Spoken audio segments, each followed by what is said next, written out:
নিজেকে ভীষণ অসহায় লাগা কিংবা ভীষণ মন খারাপের অনুভূতি বয়ে বেড়ানোর মতো যন্ত্রণা পৃথিবীতে আর কিচ্ছুতে নেই। কখনো কখনো কাউকে বলতে ইচ্ছে করে না, অকারণে অযথা ব্যাখ্যা দিতেও ইচ্ছে করে না। আবার কখনো কখনো বলতে চাইলেও পরিবার, বন্ধু বান্ধব কিংবা প্রিয় মানুষদের নাগালটুকুও পাওয়া যায় না।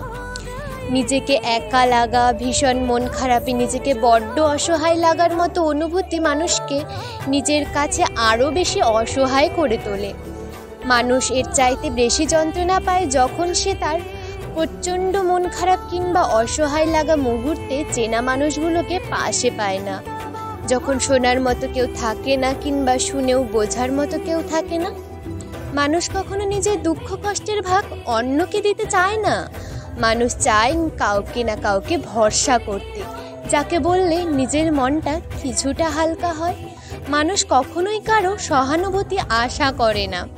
পৃথিবীতে নিজের কষ্টগুলো নিজের মাঝে ধামাচাপা দেওয়ার মতো বাজে অনুভূতি হয় না আর।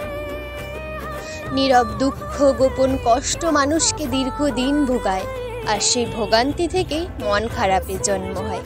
মানুষ যখন নিজেকে নিয়ন্ত্রণ করতে পারে না, কষ্ট থেকে নিজেকে সামলাতে হিমশিম খেয়ে যায়, তখন নিজেকে সে ভীষণ অসহায় মনে করে। যারা পরিবার থেকে ভালোবাসা এবং মানসিক সাপোর্ট পায়নি কোনো দিন, যারা পৃথিবীতে একা, ভীষণ একা, তাদের মন খারাপের কোনো মূল্য হয় না পৃথিবীতে। প্রচণ্ড মন খারাপ আর অসহায়ত্বের মুহূর্তে তাদের নিজের কাঁধে নিজেই হাত রেখে বলতে হয়, ধুর বোকা, সব ঠিক হয়ে যাবে।